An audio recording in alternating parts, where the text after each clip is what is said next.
jointly funding tonight's speech.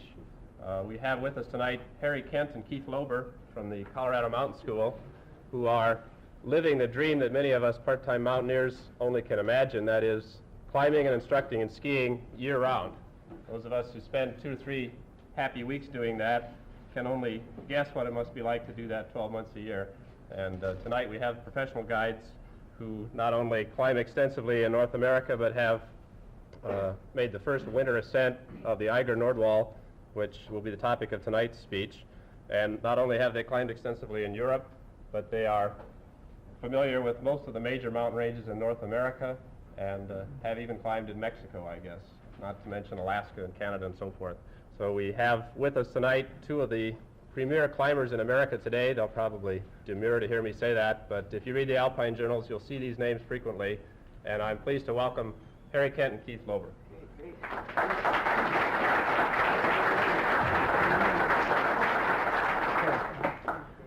I'd like to welcome all of you here and also thank you very much for giving us the opportunity to speak here, and thank very much the Iowa State Mountaineering Club, who's played a major role, and also Payman Razifard, who's helped us out in setting us up and all the correspondence that he's been through.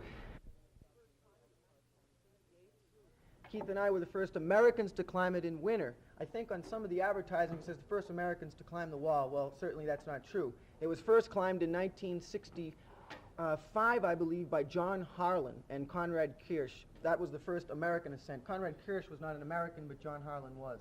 And we have quite a bit to tell about John Harlan as well. By the way, can everybody hear us? Is this okay, speaking? If you want, we'll just speak up a little bit. Let's see.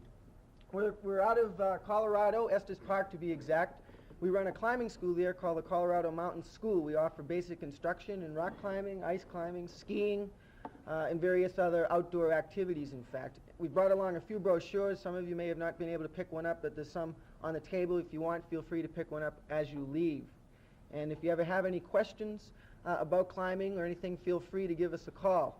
Also, throughout the lecture tonight, if you have any questions that are very pressing, feel free to stop us. If there's a point that you're not familiar with or a piece of gear or item that you don't quite understand, feel free to stop us. Other than that, unless it's real pressing, just hold on to it, and then afterwards we can answer any questions that you may have. Okay. I think that's about all. Have I covered everything? Yeah, this is Harry Kent, and I'm Keith Lober. Okay. So Okay, put good. that in there to Go start. ahead and dim that down, and we'll begin to go.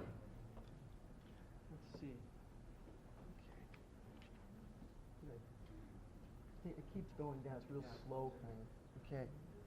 All right. Okay. This is not a winter shot of the Eiger, but we've chosen it to start the program because that is when this mountain is normally climbed, okay? This hasn't been climbed too often in winter simply because of the commitment that it involves. It takes quite a bit longer to climb it. Also, it certainly is a lot colder. Summit of the wall is just over 13,000 feet. The actual vertical gain, vertical relief elevation from the bottom of the mountain, this is working good tonight, to the very summit is 6,000 vertical feet here. So it's quite a big wall. Some of you have been to Yosemite Valley. El Capitan would come up into this area right around here. The west flank, commonly used as the descent route, okay? We chose to climb it in winter for a number of reasons.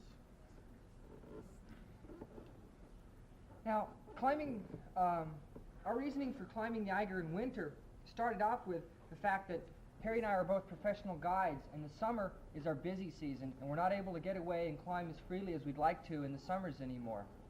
So we do a lot of winter climbing. Now, the Eiger in summer is a very dangerous mountain because the rock on it is disintegrating and falling down the face. The winter time, we felt it'd be a lot safer because of the fact that all the rock that is falling down the face is now frozen in place by all the ice and snow built up on top of it. Now, you might think that an avalanche would be more of a problem in winter, but that probably isn't the case because the wall is so steep that all the avalanches slough off before they develop into real big, major avalanches that are really going to sweep you off the wall. Now, the bottom third of the Eiger does have a lot of snow on it, which is probably, as far as avalanche is concerned, is technically the most dangerous avalanche-wise. As you get up into the upper area here, upper bowls of the face, it's kind of a concave face, which is why it has a reputation for such severe weather. Then, of course, it steepens and quite a bit safer in winter. This is the Eiger. The center mountain here is the Monk. This is also a very famous north face route. The mountain on the far right in the clouds is the Jungfrau. These are kind of the three major mountains in the resort of Grindelwald, which is the staging out point. It's a heavily touristed area in summer and winter for climbing and also skiing. This particular area here is the Kleine Scheidegg. There's a hotel here and hotels around the corner with telescopes that you can study the wall with. This is Andral Heckmar. He was one of the climbers on the first ascent team in 1938. Back when climbing the Eiger was a very serious proposition. It probably isn't quite so serious now. They climbed it with hemp ropes, soft shoes, 10-point crampons, and single ice axes, whereas Harry and I climbed it with plastic boots, 300-foot nylon ropes, fancy anchoring gadgets such as Friends, pitons, the whole line of really fancy modern technological climbing equipment that these men didn't have. He was part of a team of 4, which consisted of Heinrich Herre, who wrote the book The White Spider, which is a very good book. For all of you interested in further reading or research on the Eiger, is the one to get. Also, Vorg and Fritz Kasperek were the other members of the team. This here is Max Sedlmeyer. He made the first serious attempt on the north wall of the Eiger back in 1935. His attempt was ill-fated, as was the first 9 people who attempted the north wall. He died in what is now the so-called the death bivouac, about half the way up the face. Gets its name because both him and Karl Meringer literally died in their tracks, and Meringer's body was still on the mountain 27 years later. So, arriving in Grindelwald, we were all strung out from a very long jet plane ride as well as a train ride from Calais, France. And we were very tired and also excited because the weather was so good when we first arrived in Grindelwald. All the locals said, boy, you guys have arrived here at a great time. Everything looks good. The mountain's frozen. You're looking in good form. Well, little did we know it would be 3 more weeks of waiting out storms, avalanches, weather, and various things like that before we could finally get on the wall. Our first stop, of course, was the local pastry store in Grindelwald. And then the fried chicken place, we kind of alternated between pastry and fried chicken for our conditioning food-wise. By the way, you'll notice here the kind of typical Swiss architecture for wood stacking. I couldn't believe there was not any room to stick a pencil in between this kindling here, this wood that they use. They're meticulous, very neat people, of course. The Eiger in the background. For our conditioning, while we were resting and while we were preparing to climb the wall, we chose to ski up the ski slopes, or the pistes, as the Europeans refer to them. And we got some very strange looks by the Germans and Swiss who, normally ski down a ski slope. Well, we were skiing up them with our packs on, and I can hear the Germans, they thought we were absolutely nuts. The Americans skiing up slope with pack, and then when they found out we were going to attempt the Eiger in winter, they knew we were crazy. Face shot here. The route we have another shot of it, but basically starts, this is the 1938 route in this area here, works over into here underneath the Rote Flue, goes up onto the first ice field, under the ice hose, second ice field, and then up into the Death Bivouac, over into the ramp, across the Traverse of the Gods, and then up to the White Spider and exit cracks to the summit. This is a foreshortened photograph here, but to give you an idea from what the mountain looks like from down below. These are lined out routes that have been done on the north wall of the Eiger. The route that we climbed is the unbroken line here called the classic route or 1938 route, the original line on the face. The next route done up here is called the Harlan Directissima, and it takes up the broken line up there on the left-hand part of the face. This was done in 1966. The balls here is the Japanese Direct, and the triangles are the Czechs Direct. These have all been done in the last 4 or 5 years, I believe. 6,000 vertical feet of climbing. It's quite a big distance.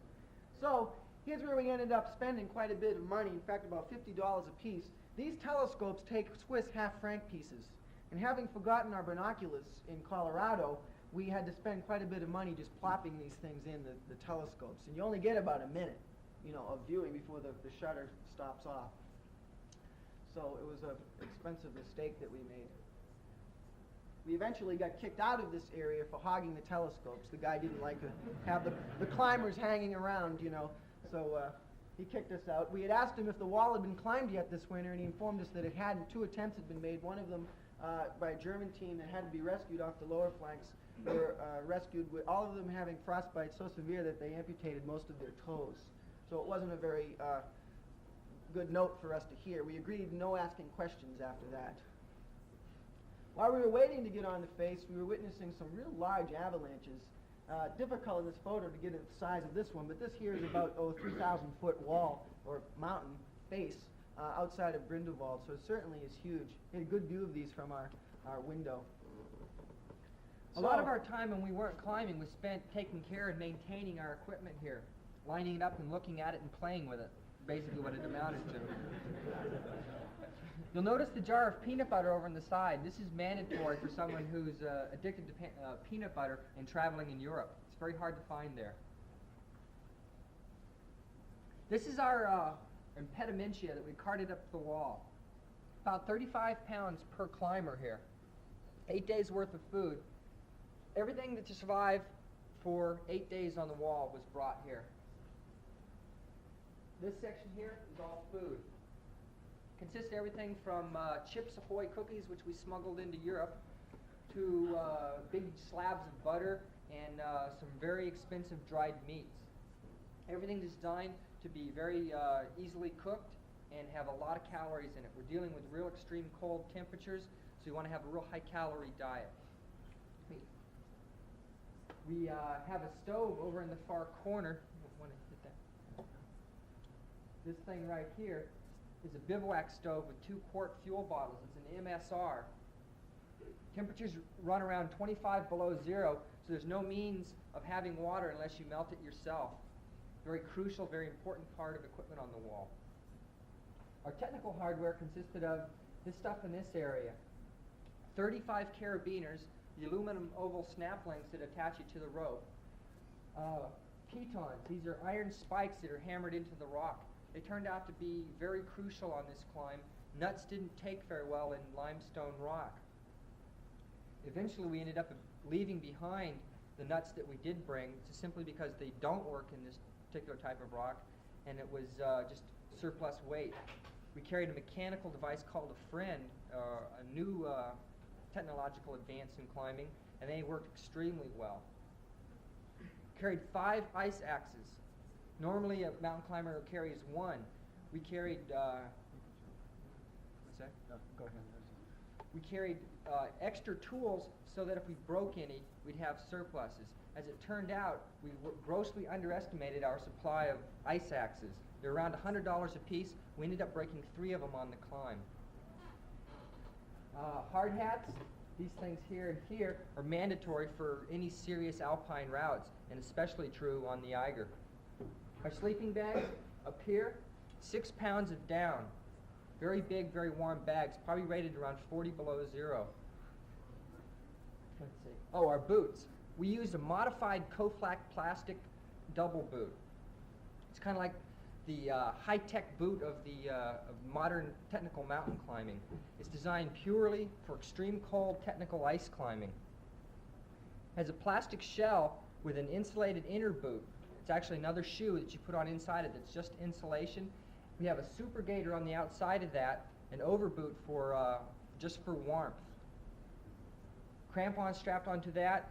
The whole footwear that we wear costs around $500. We figure that's about $50 a toe. Money well spent up there, though. Certainly worth it. Definitely. Yeah, without a doubt. We have another one in this, another close-up, did we? No, I guess not. All right. Now this picture here was rather hard to get. This was taken out of the 3rd-story window of the youth hostel where we were staying. I had to dangle Harry out of the window, and while I was doing this, the warden came out and saw this. We almost got thrown out. It was the only place we could afford to stay. And he thought we were very crazy when we told him we were climbing the Eiger, but when he saw this, I think he realized we were crazy. Okay. We also took a specially designed bivouac tent that Keith and I designed and was made for us by Buzzard Mountain Wear in Estes Park, a local manufacturer.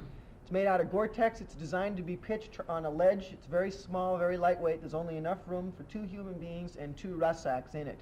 And it was a very important piece of gear that is a must on this type of climbing, especially on the Eiger. We get a lot of questions about the clothes we wear. Basically, we're using the new polypropylene clothes, Lifa long underwear. I used a one-piece Helly Hansen suit with a trapdoor on it. Keith wore some pile and a couple balaclavas each, about 3 pairs of gloves, 2 pairs of Dockstein mittens. We carried an extra sewing kit, another kit that was the crampon repair kit that Keith designed. It's ultra lightweight. It has a little file in it, a little wire, a few extra straps. We didn't carry any extra crampons because of the weight. In fact, we only took 1 camera also because of the weight. And Keith figured that anything went wrong with the crampons he could fix. And it was true. I mean, I felt real good. It was certainly a good thing to have. Also, we took a little sewing kit that we would sew occasionally in the evening, holes that would be worn in our gloves or mittens. But that got old real quick. Yeah. Is that a question? Yeah, what about communication We just yell back and forth. We'd scream at each other. with your base camp? It really wasn't necessary to have radios or anything. We had friends down on the valley floor watching us, but nothing other than that. So once our gear was in order and once we were feeling well rested, and we hadn't got kicked out of the youth hostel, we were very glad of that. They thought we were really strange because all we did was play with the gear, organize food, and sleep. You know, we were trying to rest up. We knew there'd be no sleeping on the climb.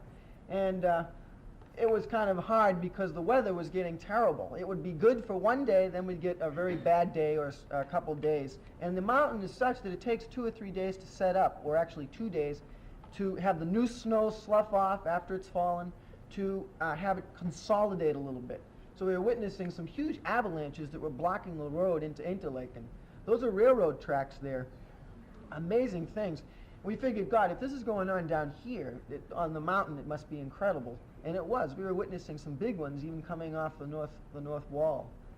And the road occasionally was closed into Interlaken, so we were able to take advantage and do a lot of skiing.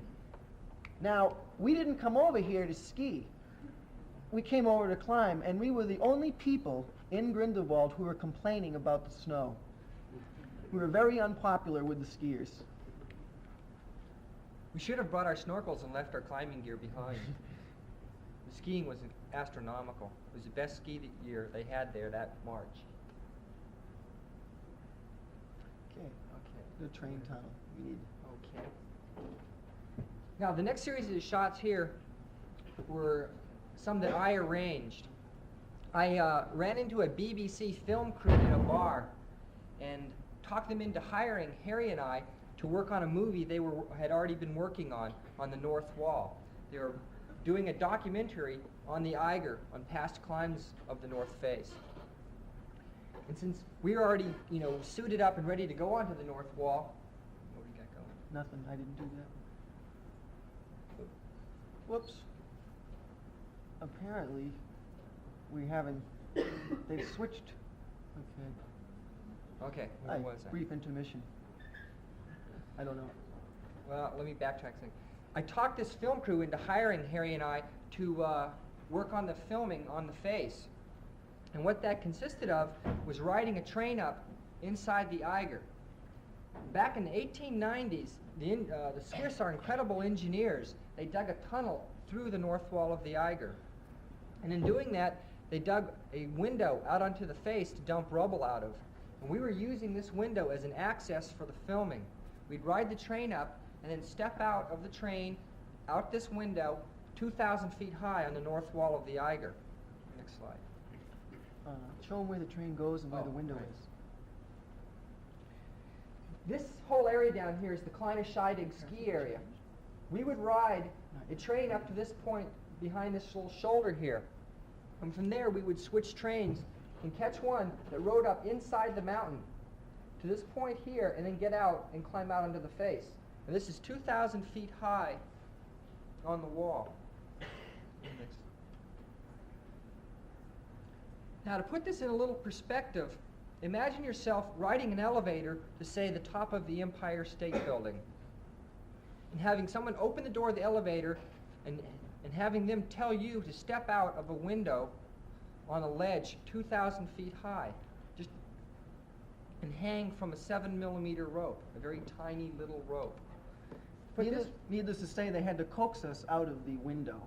They kind of like push, it's like a skydiver going out first, you've got to kind of push them out. I went out to the window, looked around and everything, I just turned right around, went right back in. Keith was clutching ropes and rocks. I mean, we were terrified for the instant exposure.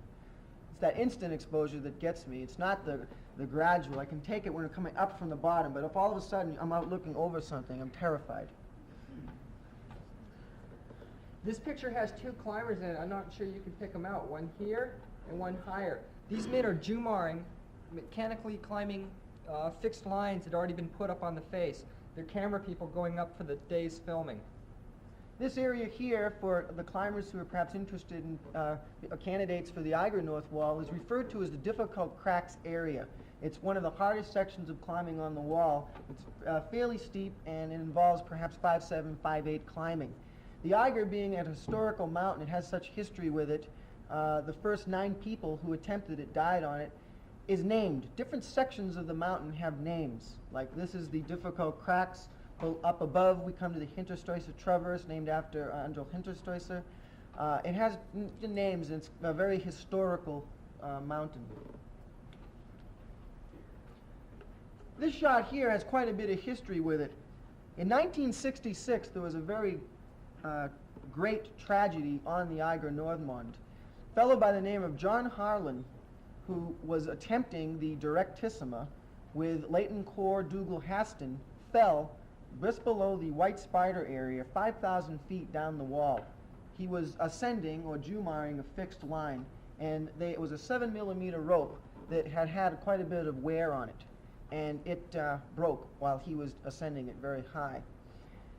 As Keith said earlier, the British, the BBC film crew, was doing a documentary just on the lower section of the wall. They weren't planning to climb it, and they didn't. They were only going up 2,000 feet or so.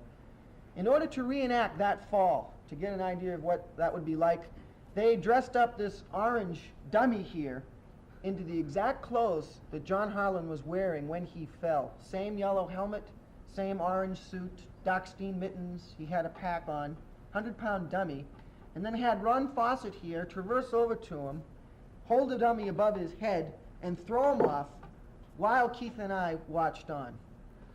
Now, mind you, this is our first 5 minutes on the north wall of the Eiger. This is the first thing they did, and this is our first exposure to the wall, which has a grim history anyway, to be subjected to this. I looked at Keith, he looked at me, and I mean, we didn't even have to talk. We just knew that we both had second thoughts, actually. Here we had to watch this body roll down 2,000 feet down the lower flanks of the wall. To get the filming as they wanted it, they had a film crew on the bottom of the mountain. They had 3 skydivers parachute just before he threw the dummy and filmed straight on as the dummy was going down. They called the dummy Fred.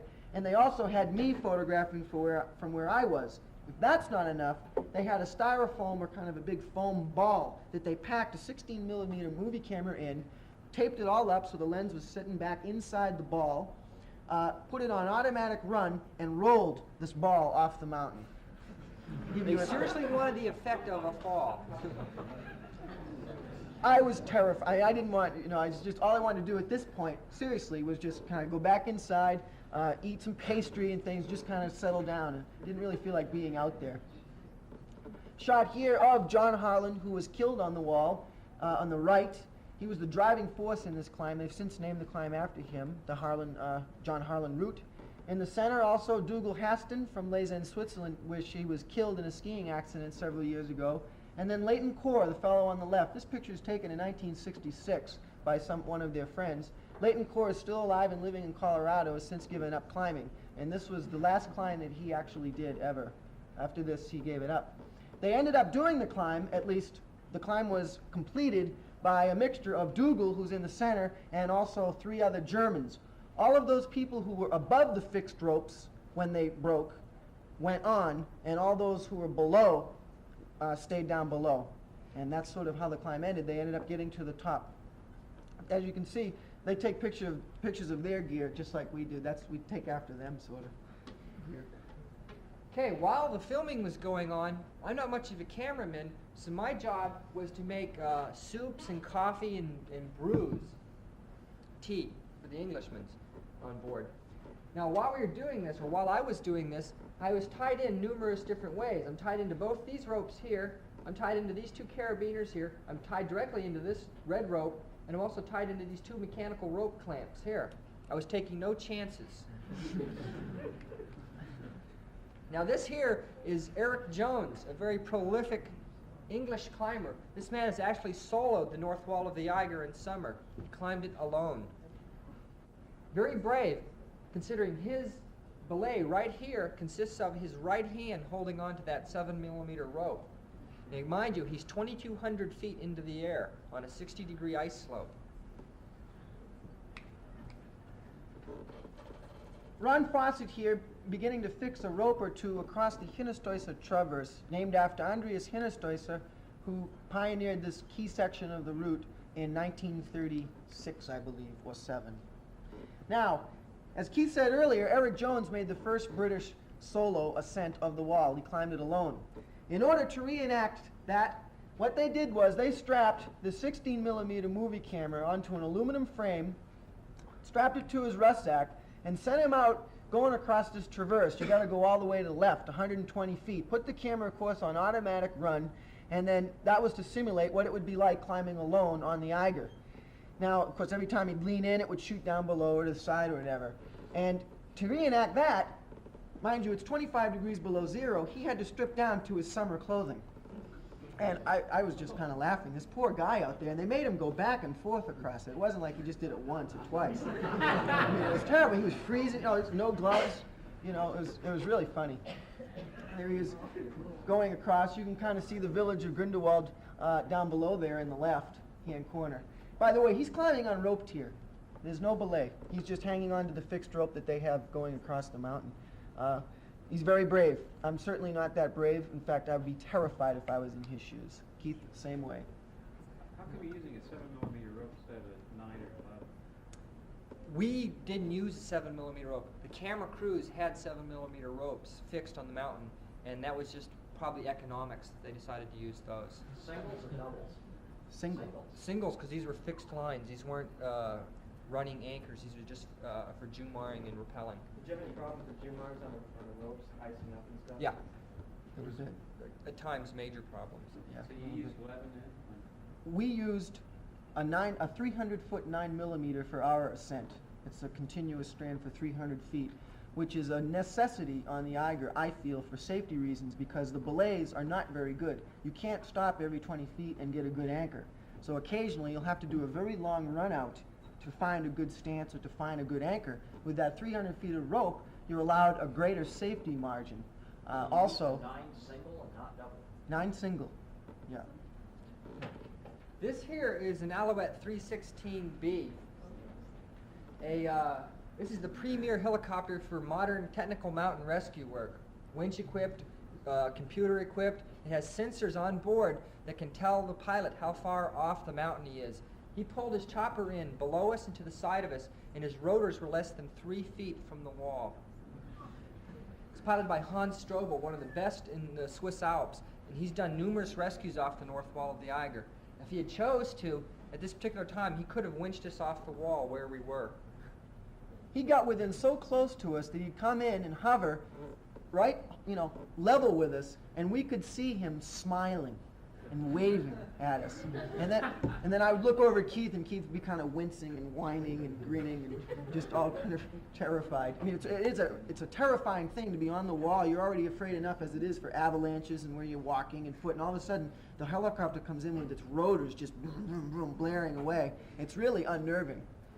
But if you ever had to be rescued, it certainly is the way to go. In a certain way, it was a comforting thing to know, to see this helicopter roll in right where it had, because it was a very steep section of wall, and since we were going to climb it, it was impressive to be able to know what their capabilities really were. It's also necessary to know the international rescue signal. We had been in Grindelwald. We arrived off the train, been in Grindelwald for no longer than an hour, and Keith comes back to me with the insurance policy. It cost $20 or $40. and it's, you know, to cover us in case we have to be evacuated or rescued off the wall, or skiing. It costs, if you don't have the insurance, $5,000 per man of the team to get rescued off the wall. Pretty much you can get taken off the climb most any area, although there are sections that they won't go into. The international rescue signal is simply this. This means help, you know, come in, look at us, or whatever, you know, we need help. So that evening, I looked down, I had the top bunk in the hostel, Keith had the bottom, and I looked down and Keith asleep, and he was just like this. Lying like this, you know. And I woke him up, I said, Keith, what are you doing? He goes, just practicing. Right. And he did that all in the Eiger. He'd sleep just like this in his bag, you know, all the way up it. While we were filming, they had to shoot one of the sequences right at dusk. The lower part of the face gets sun right at dusk, and so they needed certain light conditions. So they sent us down just minutes before dark, which it wasn't quite fair because they had these huge filming lamps and we had little flashlights. We had to rappel about 1,200 feet of fixed line. It's 1,200 feet of rappelling. Now this here is a part of the Eiger's history. These are a sequence of shots taken off the 1957 Italian mountain climbing accident where they rescued a man, the first actual true rescue off the North Wall. Mm-hmm. 2 Italian climbers climbed up and got themselves stranded about 1,000 feet from the top. So they mounted their rescue. I think it was about 100 rescuers from all nationalities gathered together on top of the mountain with cable winch equipment. Rescue team coming or whatever, and they weren't able to get him. He died while he was sitting on his belay stance. They eventually, or they tried to send down Lionel Terray, and they would have got him, but a radio failed. And in this kind of rescue work, you have to have radio communications with the summit, the lowering people, so they had to winch him back up as soon as the cable as soon as the radio failed. By the way, the people they send down on this rescue are very brave. It is a very, very dangerous thing to do. That cable can dislodge rocks. It can even break or snap if there's a big long tension traverse on it or something. Also, to bring a man up on your back, the pressure on his legs and back is incredible. I was told that when Fridley got to the top here, just passed out from exhaustion from carrying this climber Cordy on his back for so long. Okay, now, after the filming was over, it only lasted 3 or 4 days of our work on it. We were sent back down to Grindelwald. The British cleared all their ropes off the mountain, and we went back down and started preparing for our ascent. You know, we needed to rest up again, do our gear checks and everything, and get some more cookies and stuff like that, and you know, begin to prepare for our climb. But we had to wait quite a bit longer. Also, can I have the light? I'm going to point. The filming was being done right in this area, right in here, right up on the Kinastoisa Traverse beneath the road flue. The window that we crawled out of is right around in this area here. Eventually the train tunnel goes inside the mountain here, does a big turn inside, and of course heads all the way up to the Jungfrau. It's about a $40 train ride, round trip, very expensive. And you only get one view outside of the train ride. All of it is inside a tunnel, and it costs $40. Here's Keith kind of anxiously waiting to get on the mountain. I think it was probably the last week in March that we started on up this thing in conditions that could have been better. A storm had lasted for a couple days. Then the weather broke, turned good. We both agreed that it would to be our last attempt. We had made 3 attempts prior to our 4th try. Mentally, we were very, very exhausted. You know, in fact, we had these great arguments. You know, I'd start getting mad at Keith because he'd slurp his cereal. You know, he'd get mad at me for, you know, my fingernails being, we just had these ridiculous arguments, just mainly because of the mental tension of having to wait and get on this climb. And we had to look at it. We were living at the bottom of it. We just really wanted to get up it. So we agreed that this was our last try. We had already made plans on how we were going to come back next year, how we would do it differently. Keith wanted to fix the entire climb, 6,000 feet. Oh, that's actually a joke. But we were really anxious to get going with it. So a shot here of Keith kind of beginning on up in the lower section of the wall. Now we climbed the wall from the bottom to the top. We didn't use the window as an access point on the face. A lot of climbers use that in both summer and in winter. We climbed it from the bottom, and it added a full extra day on the climb. We did it alpine style, meaning that we did it in one push without any fixed lines or ropes, other than our main climbing rope. Yeah. When does the winter ascents officially end? Like, when does winter end so that it's no longer considered a winter ascent? The last day of winter is technically, I think, the 22nd of December. Memory fails me. You'll notice that down below, you're in kind of deep snow here. With the new snow, also with the cold conditions of the atmosphere, snow doesn't settle up good down here. Kind of deep, takes a long time post-holing through the snow. Now here's Harry on the first initial hard bands of the climb. This is below the difficult cracks. This is very classic mixed climbing. It's a slab of rock overlaid with about an inch of ice. This kind of climbing is very tedious. It demands a lot of concentration. It's what we call mixed climbing. You're dealing with ice, snow, rock, and also neve, different kind of terrain. You've got to be very careful how hard you put your feet in. You have to be very careful what you're standing on. You have to use sometimes ice screws for protection, screws we put into the ice, pitons, runners, all sorts of different things.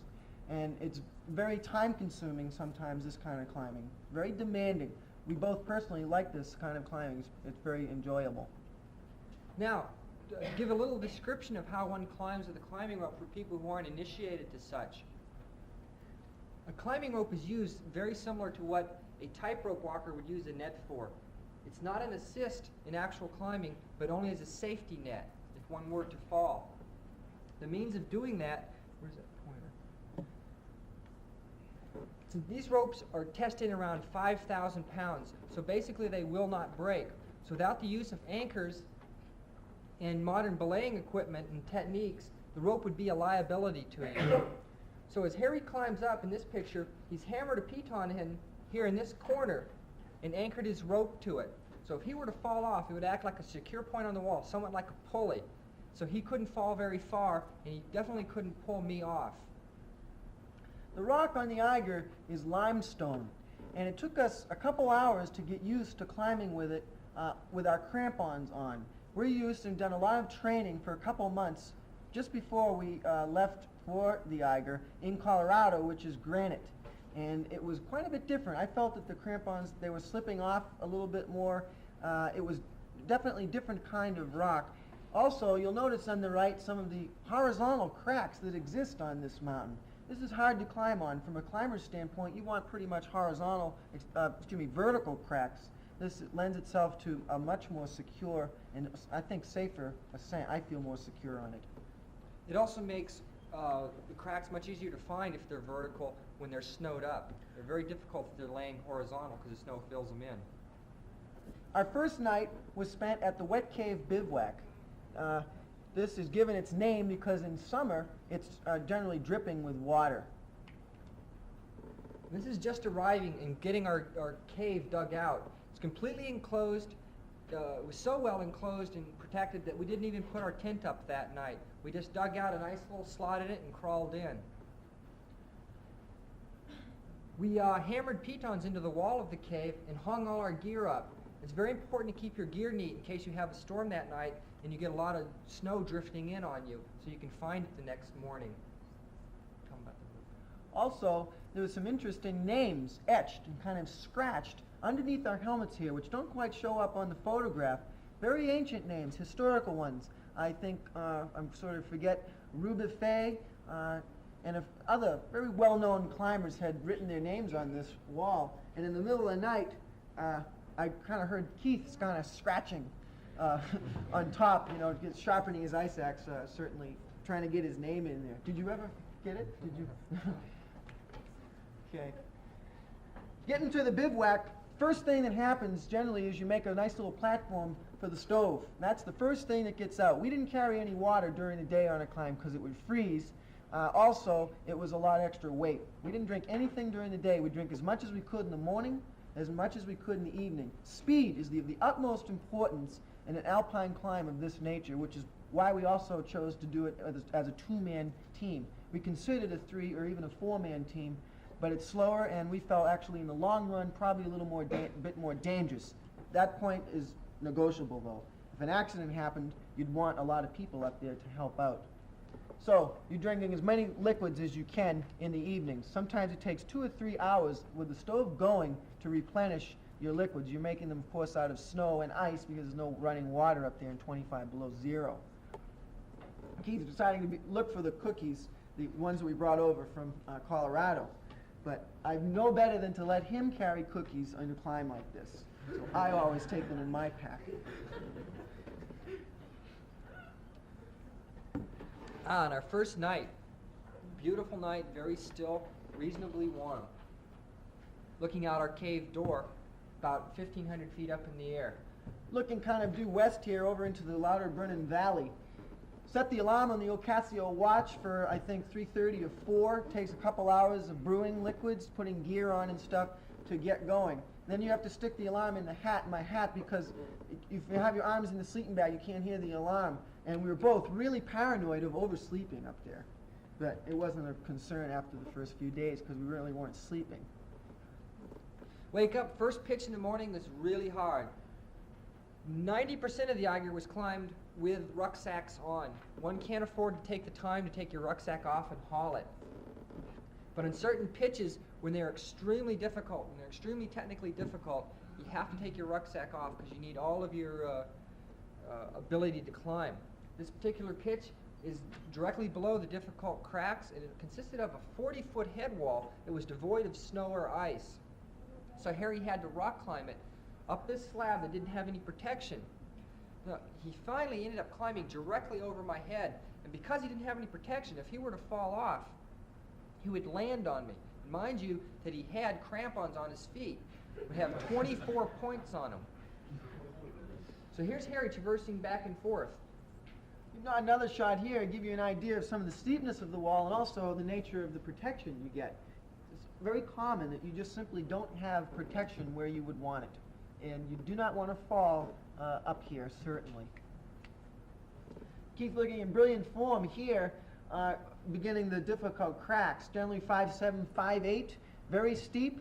And are we very glad to have the mechanical device Friends, sort of a device that's come out in the last 4 or 5 years for a mechanical means of protecting oneself on the rock. Very useful here. I'm amazed that they climbed it years and years beforehand without this equipment. Now you'll notice here we have 2 ropes attached to us.